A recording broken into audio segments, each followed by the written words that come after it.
let's see, I don't know where to start. From a historical perspective, I'm basically out of Chicago. Okay, I came here in 1990 and I started teaching at university school. So my first move to Milwaukee was 86 in Good Hope, out in the northwest part of the world, you know. And it wasn't until the early 2000s that I moved over into this area here, and have been, I'd like to feel and think that I've been a part of the development of this area since, I'd say since 2002. Uh, Indirectly in 2002, and more consciously putting my energy and effort more like in 2005 or 6. That's when I first moved across the street. So before the Chocolate Man and before the Kothi dance troupe that's up there, I lived there, okay? And I had the whole second floor. And so one morning I came down for coffee, and Dave, we had both been looking at this. And we were looking at the illicit kinds of activity that were going on in here. And it went into foreclosure. And Dave asked, would I be interested in moving in here, taking the upstairs and the downstairs for a reasonable price? And I said yes. So I had a studio over here on 31st and Brown. It was 5,000 square feet, and I was challenged around the landlord who couldn't keep the power on. I have electric kiln, so that wasn't working, you know, because I needed the kiln to make the tiles, to get to get the work, to get paid, you know. So when he offered me this, I jumped right on it. And then Dave and I, after he got the keys, because he purchased this, after he got the keys, we went upstairs. The floors had been painted this porch red, the maple floors, and the bathroom had this kind of industrial factory tile glued on it, and I just stripped it and brought it back to that white porcelain hexagonal material, and that inspired Dave enough to say, well, let's go get a sander and do the floors. So we sanded the floors. He did some electrical work upstairs. He did some electrical work that brought this space here to cold so I could fire my kilns. And that, then I was pretty much in. From there I was able to be productive.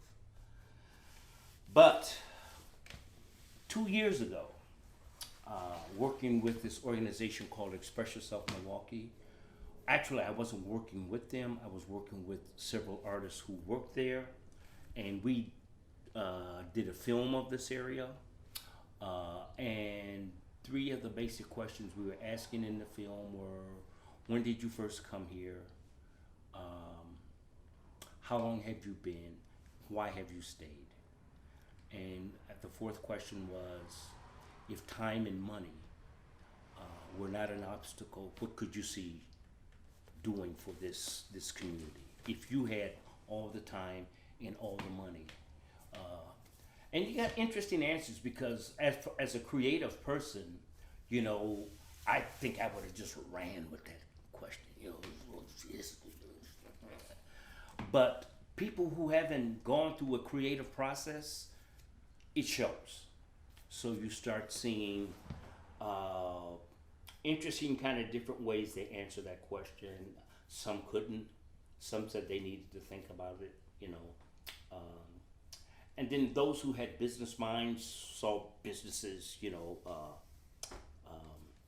but it was an interesting question. 80% of the people we interviewed in that were African American, and African American for a specific reason. We were a part of a elite connection at the elite area. Over several years ago, they invited us to be a part of their artist event. So Dave put me in charge of bringing artists together. We emptied the space out. We hung art. We had a musician. We had a painter. A portrait artist who sat right on the corner, right outside doing portraits, with the hopes that everybody who was participating over there would come over here, and no one did. And it was disappointing. So Dave and I kind of looked at ourselves, and we said, you know what? Even though we're all a part of this community, if we're going to be effective culturally speaking, we need to toot our own horn. So that was in part why we did the film. And an interesting thing we found out, African Americans could not move over here until after 1964. African Americans were not allowed to live past 27th Street. From when we first came into this city up to 1964, there were problems of race, there were problems of negative perceptions, there were problems of the scarce of transit, that if blacks moved in, then there would not be enough for us. Not that we hate them, it's just not enough for everybody, so let's keep them out. And then the realtors came in and started, I think it's called redlining or something like that, with the fear, blacks moving in with you next door. So your property values are gonna go down. So, if you need to sell, why don't you come to me? And that technique worked. It put a lot of fear in the white people, and as a result of that, they left. Some of them kept their homes, and some of them didn't.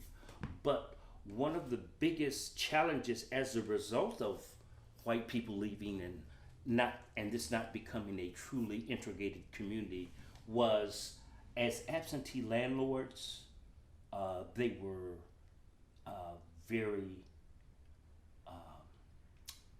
very negative, very poor in their responsibilities to the property. So what you have is poor whites, poor blacks, poor Latinos living over in here, taking that fuck it attitude. If you ain't gonna fix the screen, I ain't either, fuck it. Well, if you ain't gonna fix the window, I ain't either, fuck. So people from other communities come through and just say, these people just don't, they just don't care. And they don't know the backstory. They don't know that, well, maybe they do, but they got a landlord who doesn't,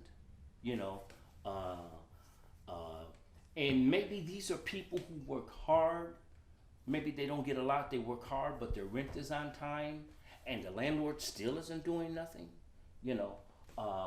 So what you have is a lot of, at one time, history changes, of course, a lot of people in this community who were just mad, a lot of them who were angry, a lot of them who were frustrated, a lot of them who felt caught, I don't have much money, I can't buy a house, and we're talking 1 to 2 generations. So that's a lot of time for young kids to grow up and never see their mother or fathers take a hammer and nail and fix their homes.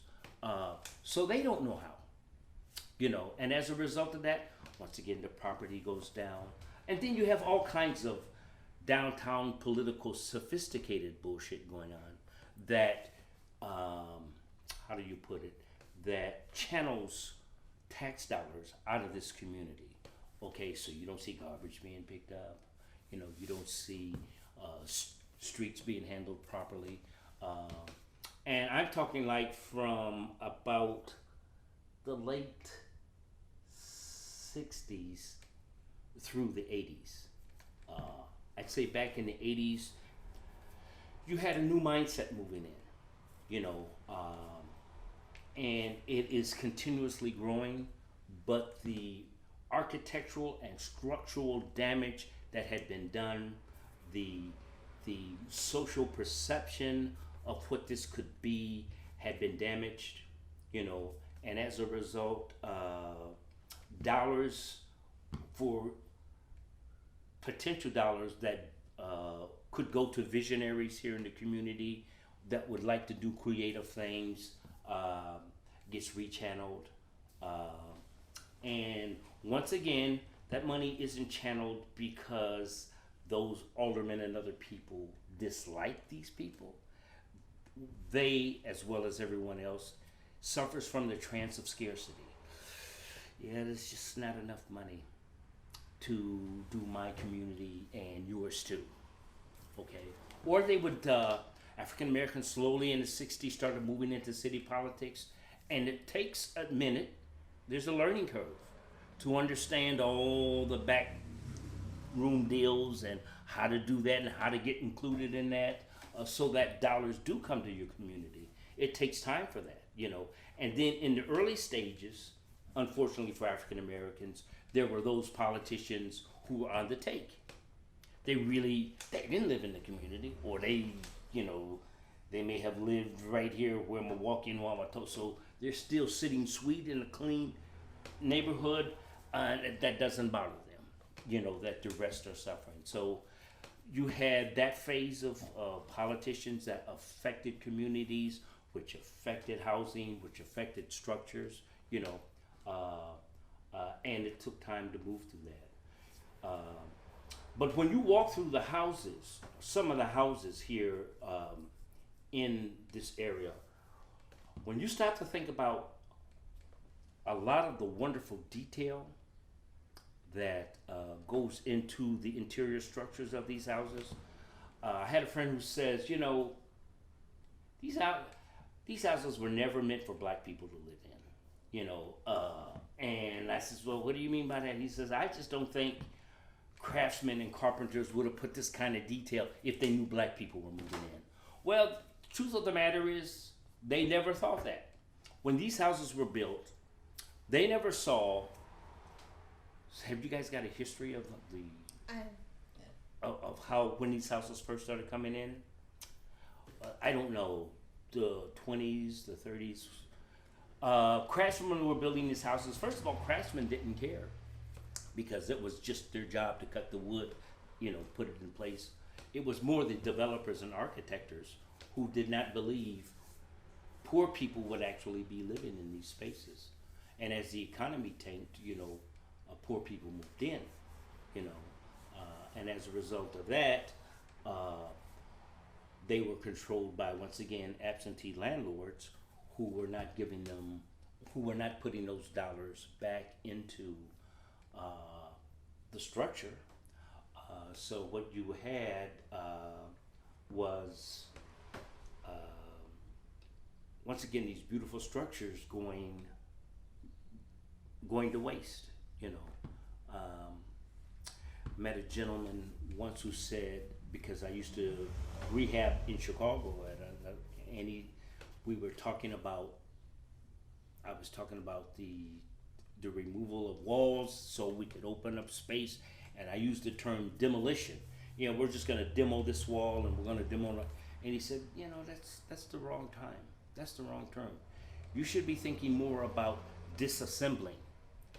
Because if you disassemble, then you start to see the bones, and you start to understand how this structure really came together, you know, which is a term I start to use now when I'm describing spaces or opening up spaces. But yeah, we have Washington Park Partners organization is an organization that has come together after a similar organization, I think back in the 70s or back in the early 90s, the early 80s, fell apart. And I'd like to think of where it's going, but I don't exactly know where it's going. There's some people who feel, well, they're not really handling any money, so it doesn't matter. They don't have any power, you know.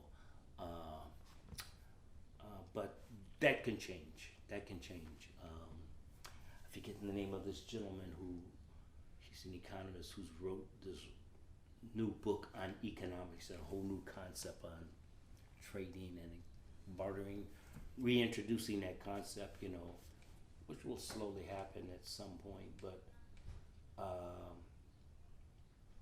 yeah, I'd like to see wonderful things happen to this community, and I wouldn't just like to see wonderful things happen to this community simply by having developers move in, scrape the land, put their piece up, and then become these 21st century carpetbaggers. You know, put the business in, take the money back to Mequon or Wauwatosa, you know, live a good life there, come back in and milk, you know, because there's all kinds of, there's nutritional concerns. There are a lot of gas stations and corner stores who have started observing what the poor people consume. So you got Cheetos and you got this fruit punch. None of them, and ding dongs and Twinkies, none of these things having nutritional value, but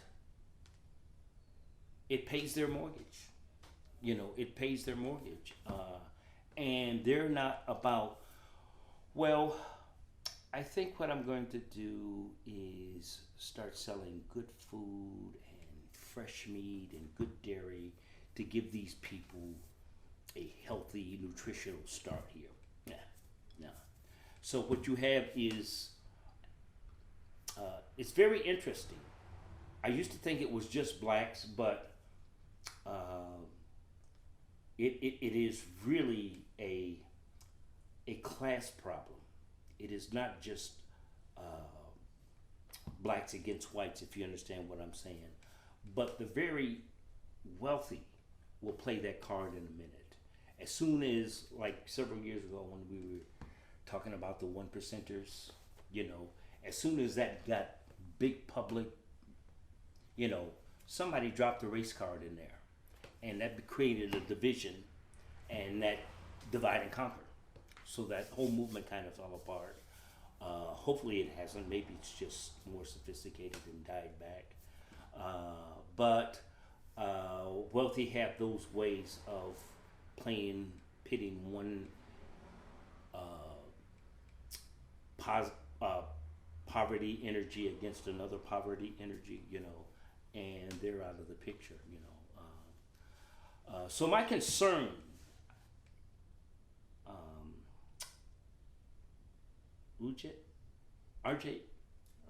Arijit. My concerns with Arijit is, are you an intellectual carpetbagger? You know, how? Everybody's coming in here. You know, you have those on the corner stores taking the money out. You have government agencies dropping 15 cent here and 15 cent here, and then doing these big photo ops saying, yes, we are providing this for the community. And then you have institutions, UWM coming down into the community, getting statistical information, you know. How? And I'm asking this question because it is a design question. It is a design question.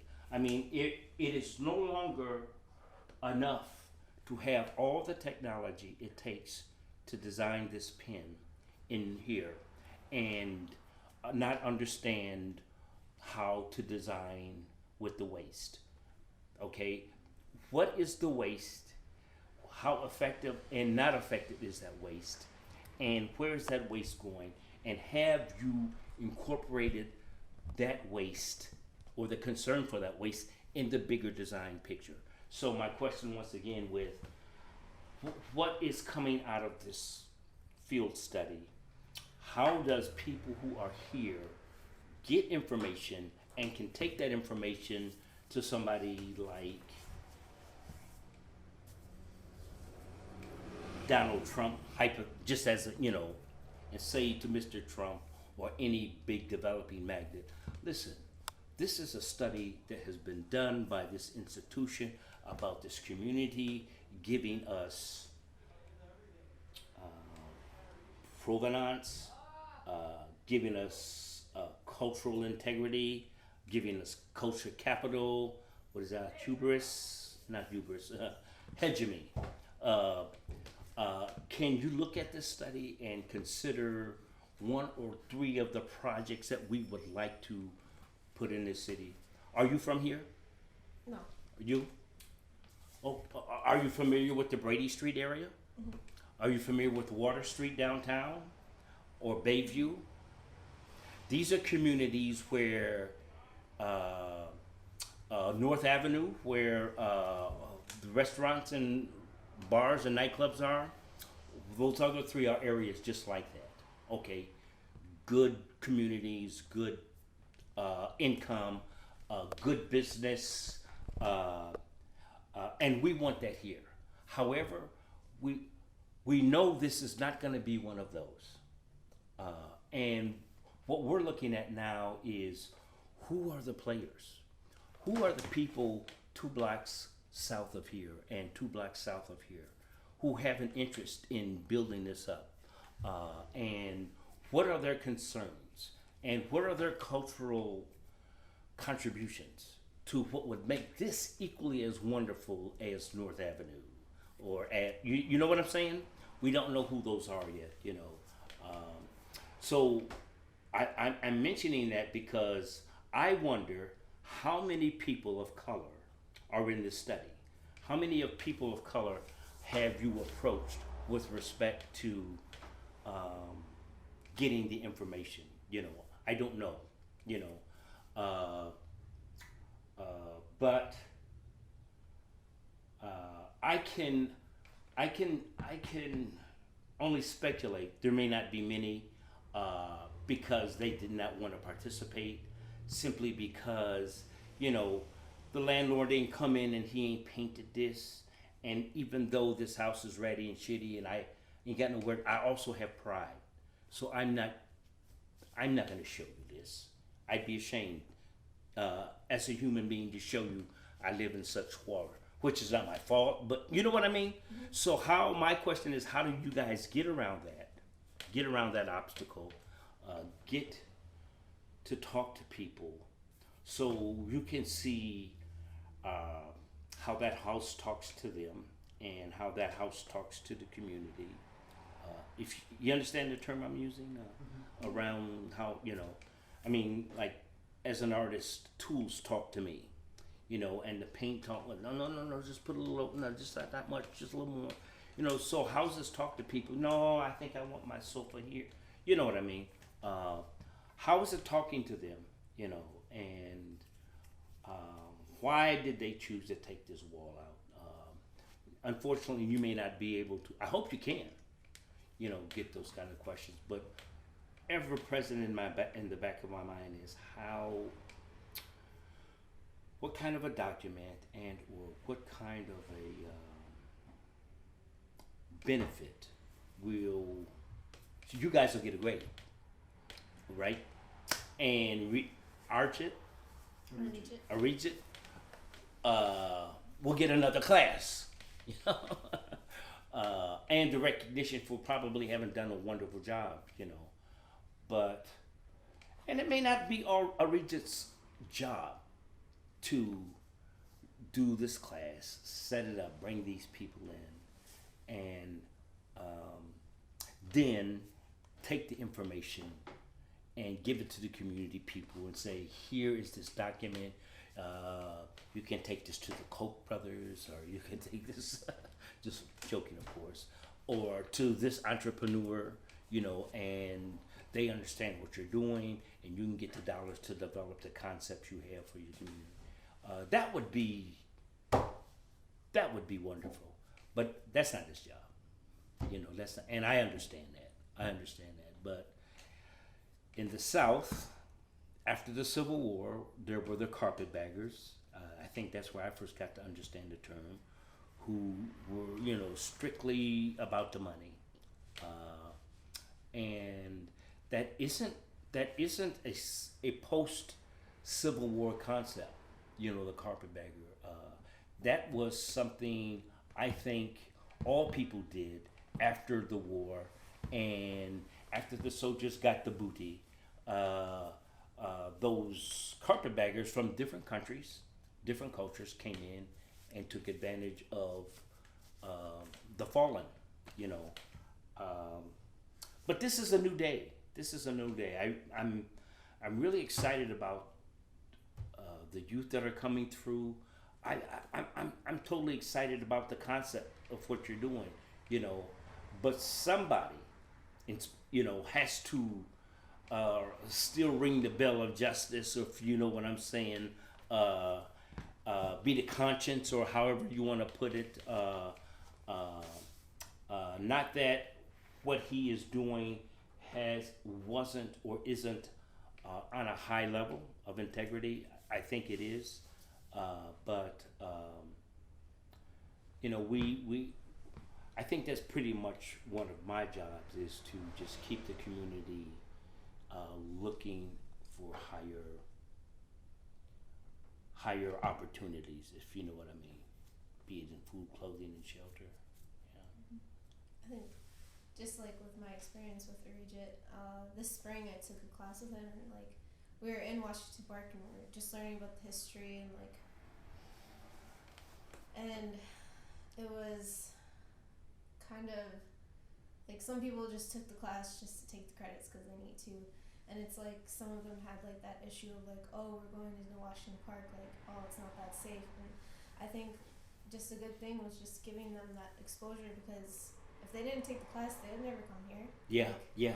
Perception is one of the most damaging, what would that be, force or mindsets or whatever, that belays a people.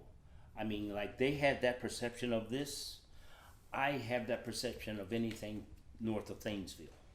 As an African American, I ain't going up there. Cedarburg? Hell no, I ain't. What? You know what I mean? Same perception. Where are you from?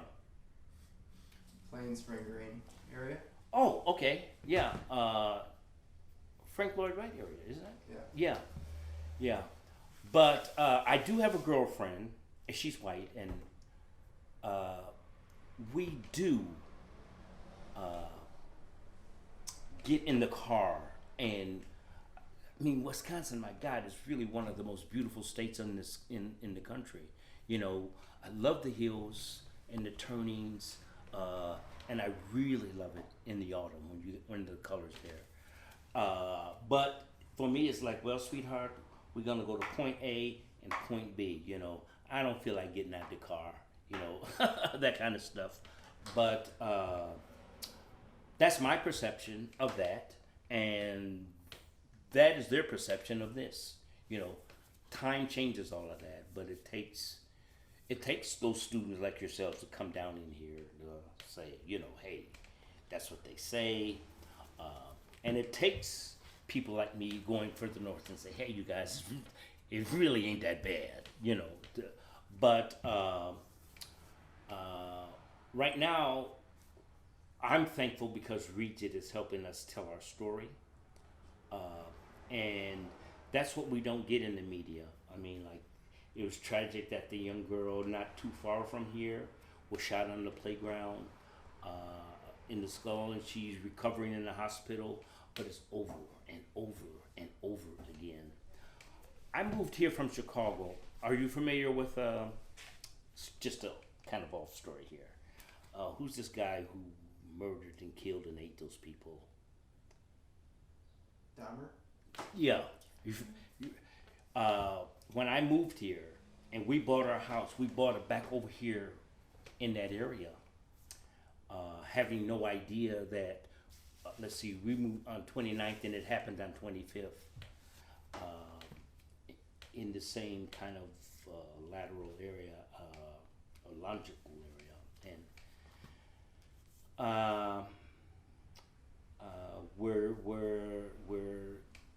our car. We were still teaching. My wife and I were still teaching at university school, and our car broke down. So one of the teachers decided to be helpful and drive us.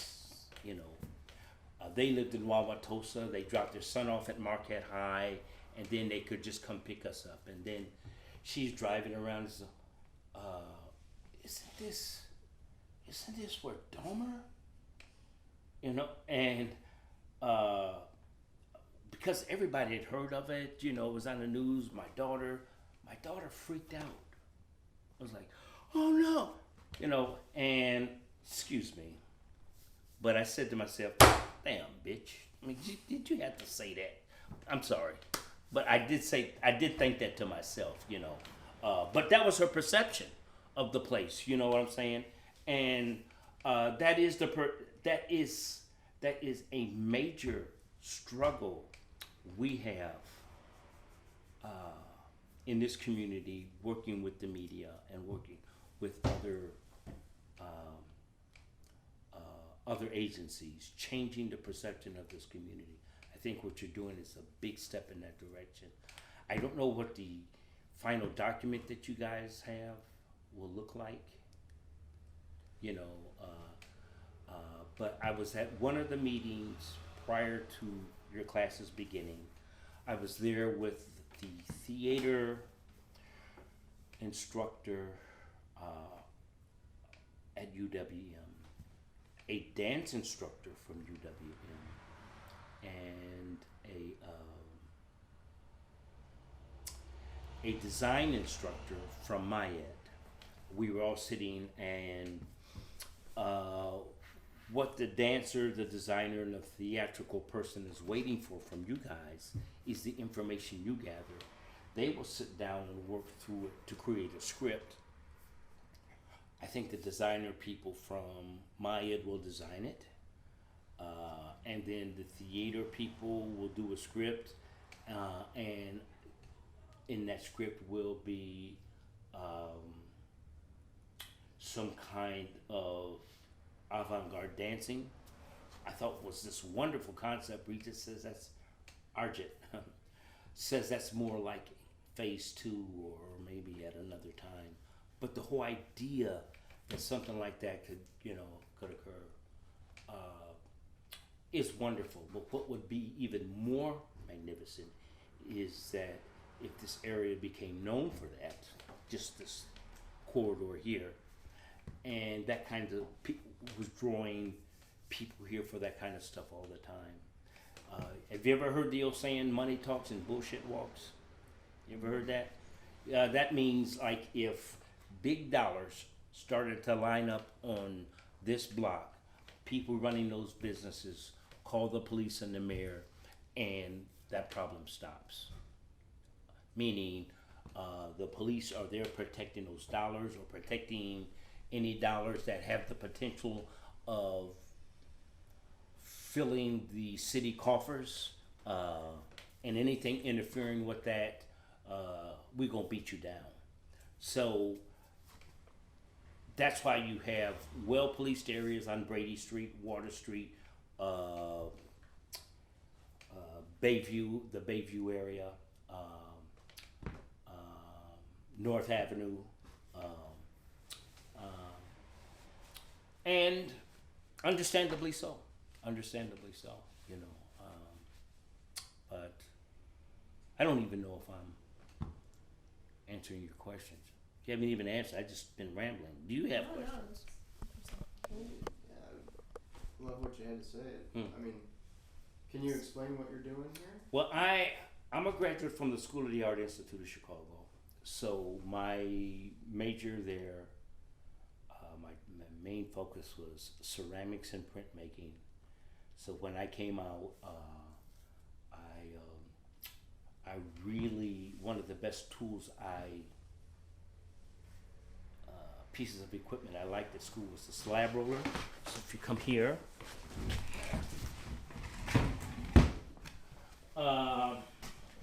have my own slab roller here. It's a bit junky right now. So I can, as you can see here, I put more stuff underneath. I can roll my clay out to any thickness by just taking stuff away from here. And as a result of that, it then comes back here. Well, let's go this way, it's simpler.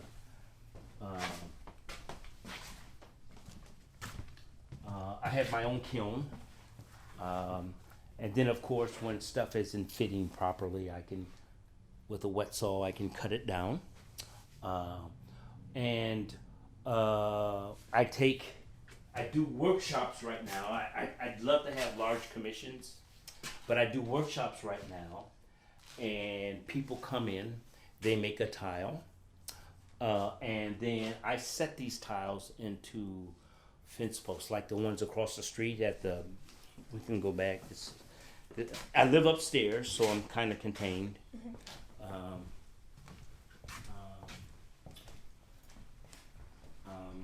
I'll leave you with two brochures, but for the most part, this is the workshop. This is an example of the workshop I conduct. Let me just grab this. And excuse my cats here, but this is the year, or the time of the year he sheds. They come in. I usually control the number, like I can do 10 nicely in here where I can get a chance to get around and do a little one-on-one with each. But the first thing we do in the workshop is I have them write a vision of what they want for this community or wherever they're at.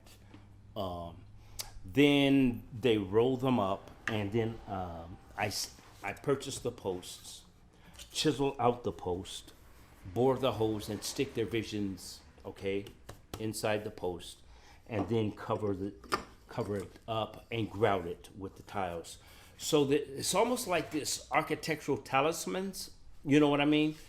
Not only is the energy of their idea, it's been taken to another level. It's more three-dimensional and material now. And then I'm also looking at it like like a spiritual battery for the community, especially if the people in the community did it. They reinforced themselves by coming by and said, I did that tile. I did that tile. You know, that may help them remember what they said they would like to see for the community. You know, these kinds of things. And then when that's pretty much how I get my rent paid and stuff. But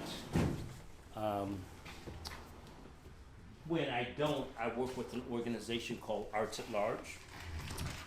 Or this organization across the street here on the corner called Express Yourself Milwaukee.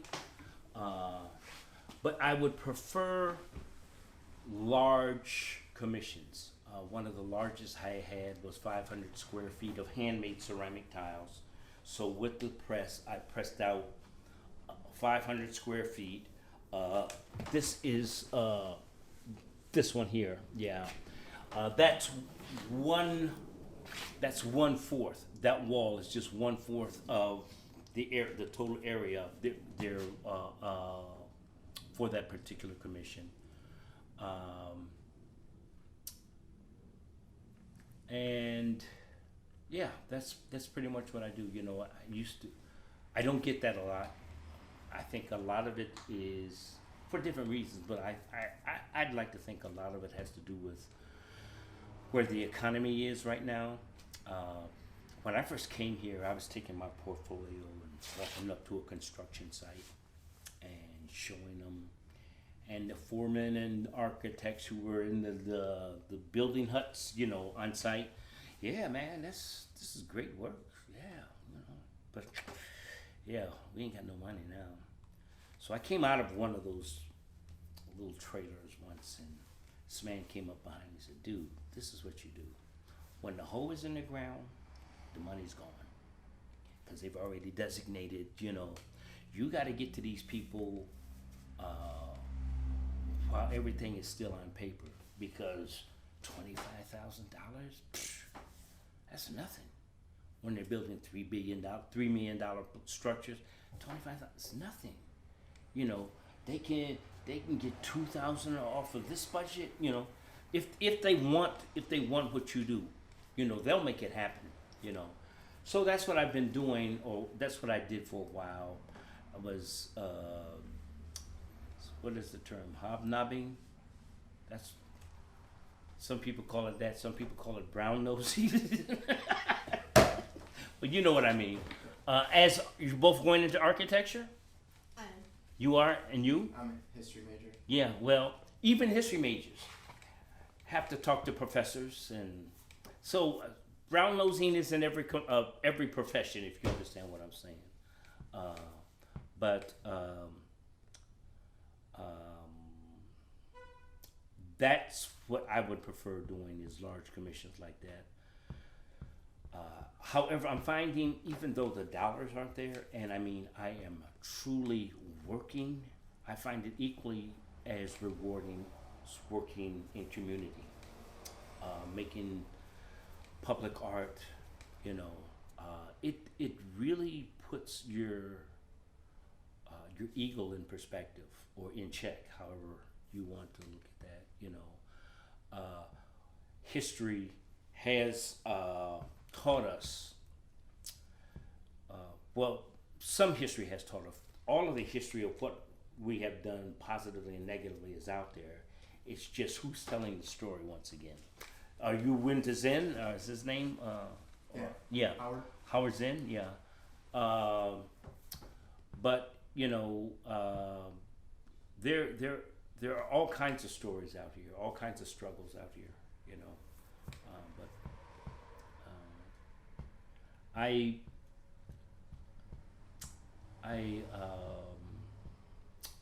enjoy what I do.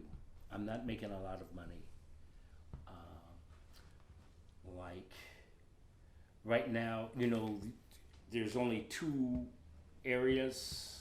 There's feast and then there's famine. Right now I'm in my feast phase. So come August, I'll be leaving my feast phase and may be in famine from like October till February. That's where humanity and people who believe there's enough for everybody kicks in. And David and Stephanie, who own the bakery, are really of that ilk.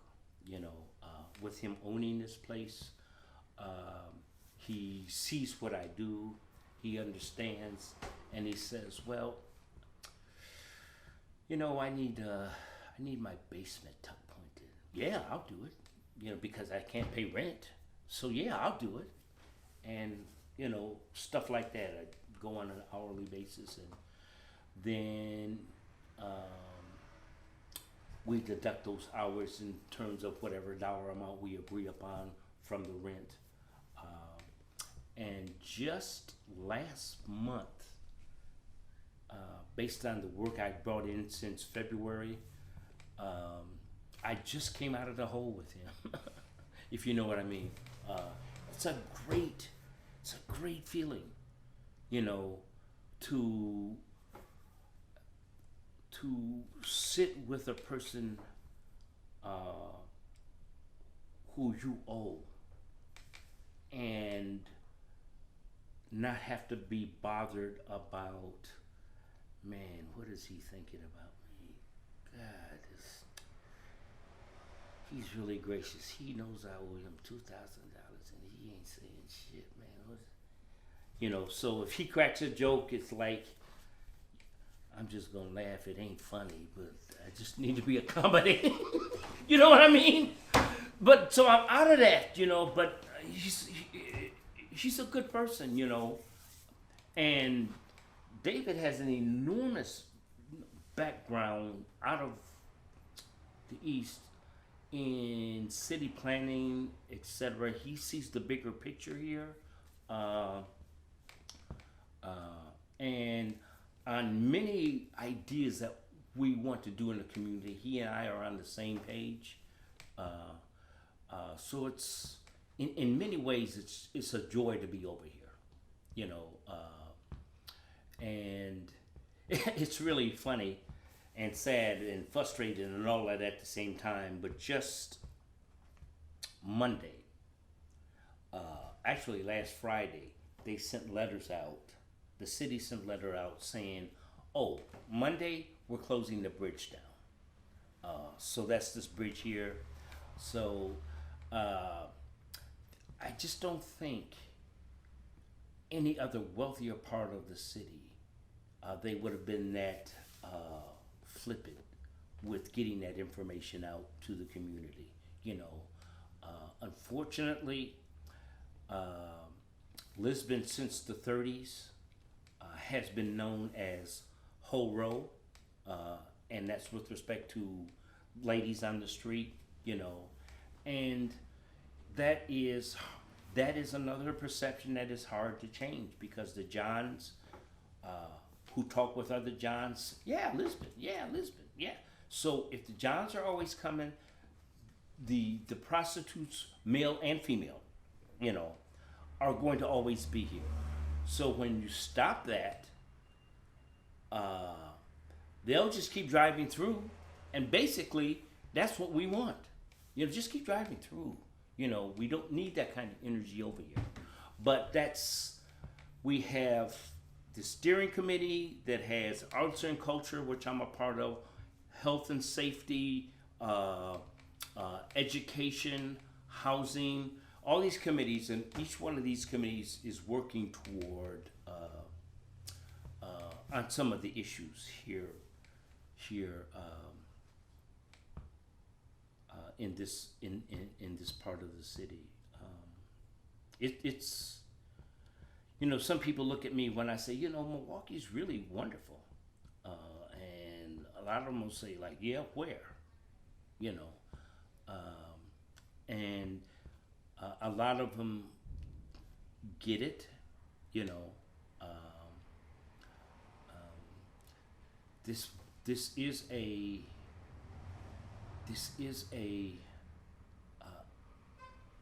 industrial town, you know, and a lot of the history and the basis of that industry comes from the German culture, you know. So there is a lot of in nuanced kinds of ways, a lot of German culture still. Well, you look at Dave's building. Is that Flemish or German? When you look at the lines of the structure, you know, not only the architecture, but the parks, the names of the streets, the names of the banks and institutions, you know. They don't have to, yeah, we are German anymore because they're so ensconced. Whereas Latinos and Puerto Ricans and African Americans, you know, it's like black this, black that, black, and German children from or children, European children whose ancestry are so deeply set now in this city and in this culture are scared. Well, why do you have to do that? You know, why do you have to just always say black? Or why can't it just be this? You know, and they don't understand. They don't understand. And, well, just basically I'm a conspiracy theorist. You can see that or hear that now. But because of the way the educational system is set up, you slowly move that information out. And then the next 4 years, the textbook is rearranged. And in 10 years, there's no existence of that information about these people who made this wonderful contribution to the development of this city. And there have been many African Americans, many Latinos who have made wonderful contributions to the city of Milwaukee, you know. So those who have a history of this know that. And we have moved into this, I call it the E-age, you know, the electronic and computerized age. We've moved into this, and it's moving so fast, and a lot of that is dictating the kind of history that is taught, or even how history and or whatever else is taught. You know, well, actually everything's history. You know, even the statement I made when I first started, 20 minutes ago, history. You know, but I like reading people like Ray Kurzweil. The Singularity is Near. Are you familiar with him? Yeah, talks about at some point, all this that we have will be connected to, will be, for the lack of a better term, will be bionic, and there'll be no need for the biology, and we're slowly moving in that direction. It's well, it's inevitable. I mean, when you stop to think that we came from a single cell to this, and people are saying bionics, well, we're going that way, so it'll eventually, just suck it up. But back to this community and your task. I wish you the best. Are there any other questions or concerns you have about any particular area? I was just wondering, how much of, is it a lot of, the youth make artwork around here? Or is it... Is it the youth that... Youth. Yeah, the youth that are in the community.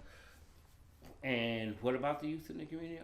Are they making... They're making the tiles. Oh, yeah, for the most part, when they come through here.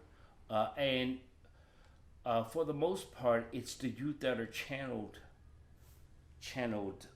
to me through our next generation, because they are very wonderful at, they've been an institution around for a very long time, and they understand the therapeutic value of art. So from time to time, they're channeling youth in. But there have been, not only has ONG done work with their children over here, their staff, they've done staff development with that same art activity over here.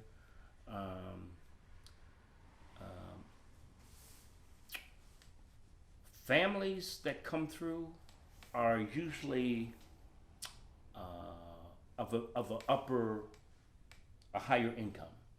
It is discretionary money that they collectively as a family said, we're going to do this as a family.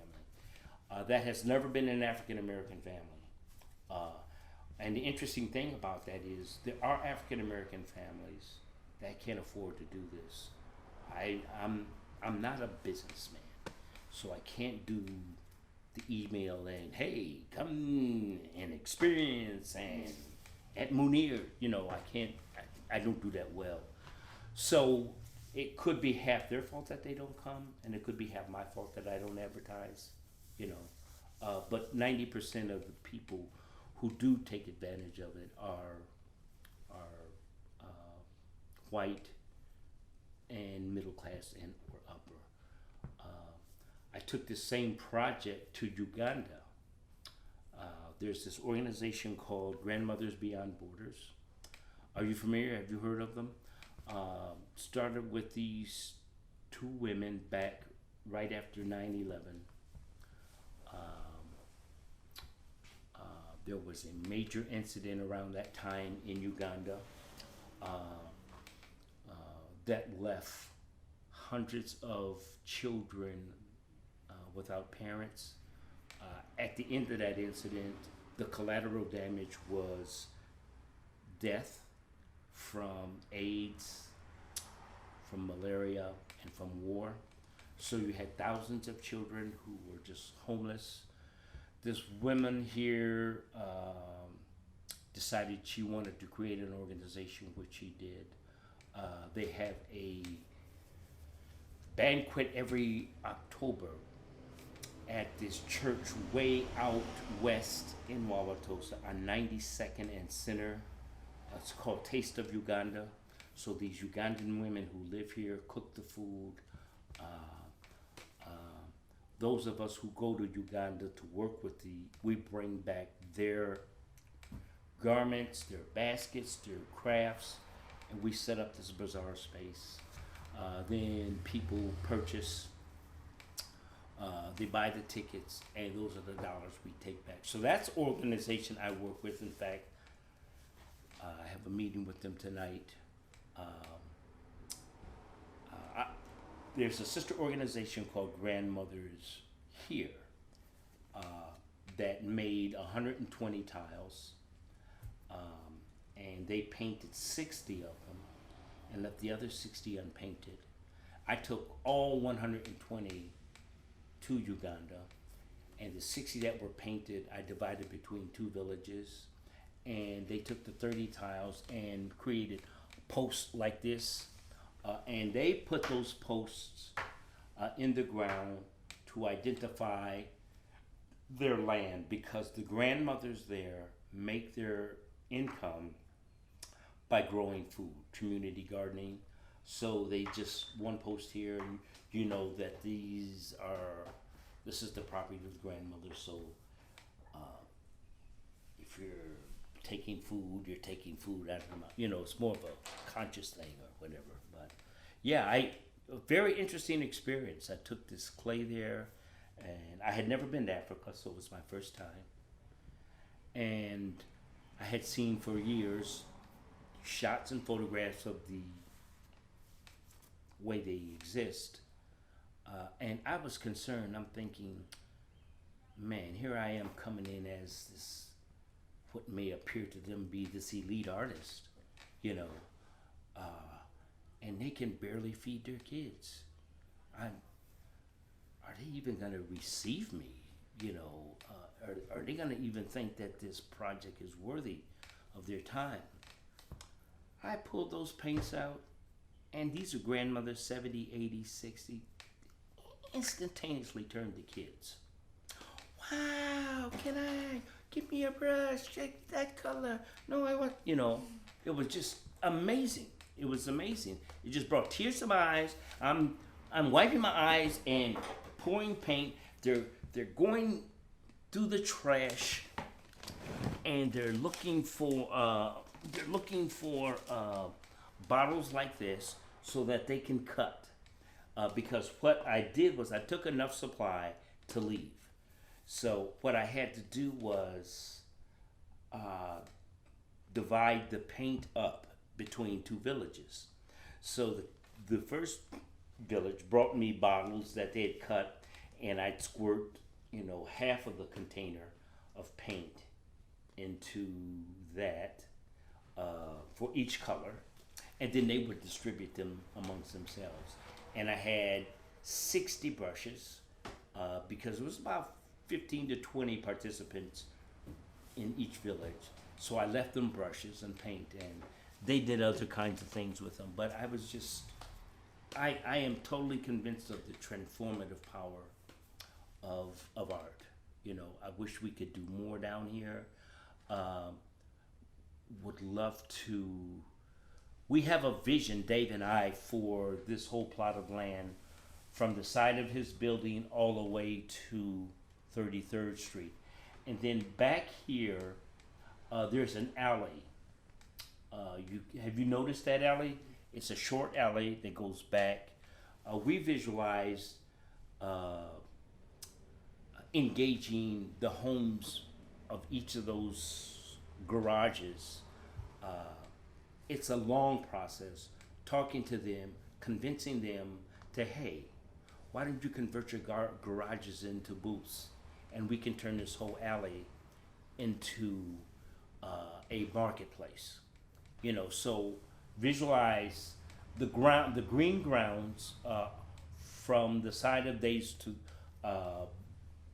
broken up into booths, so people can walk and experience antiques, food, and whatever people prepare, to garments,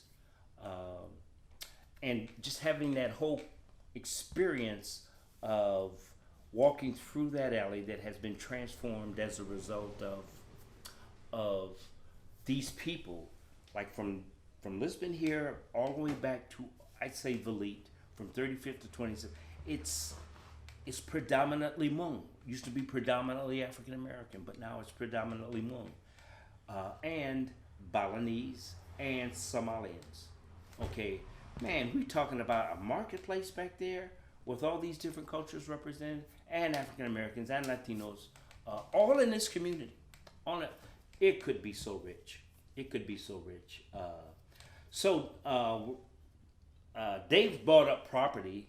In fact, the yellow house with the grid porch, you could see it, with the intent of moving in that direction. If we do one, then maybe others can see what we're doing. But at some point, I'll have to talk with the Moon community and say, hey, are you on board? And if I can get them to say yes, that they're on board, if they can see the idea, then the next step is talking with the alderman, then talking with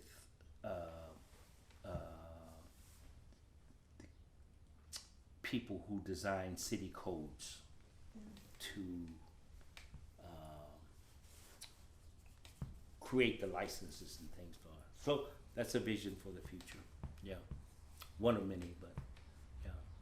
Did you have any other questions or concerns? Or You touched on. I had a couple, and you just hit them. Oh, so, okay. Right as the ones I was thinking of, you hit. So good. thanks a lot. That was great. Well, thank you for coming.